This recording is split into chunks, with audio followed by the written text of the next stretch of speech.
God, you are so tense. It's like steel back here. Oh, hello. Welcome back to B Movies Presents Cinema of Steel. Today we're looking at Superman 4: The Quest for Peace. Roll the clip, roll the clip. Stop! Don't do it! The people! Gene Hackman came back for this film, and he brought John Cryer with him, playing Luthor's annoying 1980s teen cliché nephew, Lenny Luthor. Lex Luthor clones Superman, adds some of his own DNA, and creates Nuclear Man, a solar-powered bad guy with the voice of Gene Hackman and the body of former Chippendales dancer Mark Pillow. You have my voice. No, you have my voice. Superman and Nuclear Man fight for what seems like half the movie across the entire planet and the surface of the moon. Whitney, what do you think of Superman 4? Isn't it awesome? I hate Superman 4. I hate Nuclear Man. I think he's a stupid villain. He looks bad. He's created with some of the worst pseudoscience even for a Superman movie. There's a scene where Lex Luthor is able to cut one of Superman's hairs with a pair of scissors immediately after they established that it can suspend a gigantic boulder.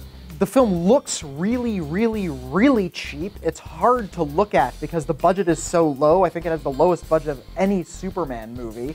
Lenny Luthor is a terrible character. He's obnoxious and grating and is not necessary for this story at all. There are some things I do like about the movie. For one, Lacey Warfield is a much better love interest and a much more interesting character than any of the Lois Lanes.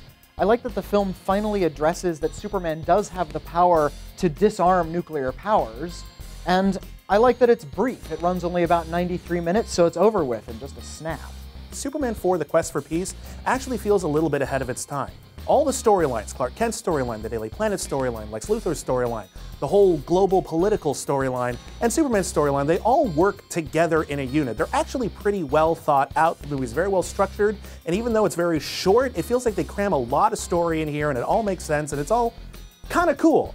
I like this Lex Luthor. This Lex Luthor is actually a badass super scientist who for once poses a genuine threat to Superman and doesn't say a goddamn thing about land.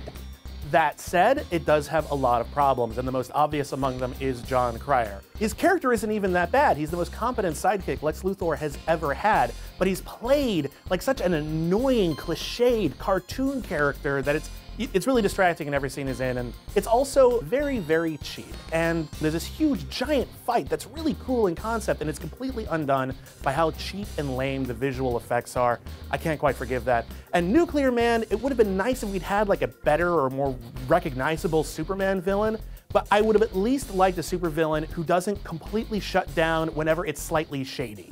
So Whitney, where did this end up on your rankings so far? I really don't like Superman 4. I don't think it's quite as bad as Superman 3, so I'm going to rank it slightly above at 6th, but it's still a distant 6th below Supergirl.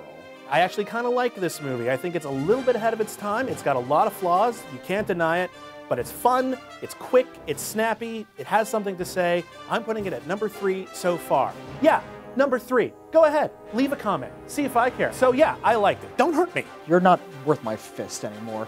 Be sure to come back tomorrow on Cinema of Steel when Superman will return in Superman Returns. I'll fist you.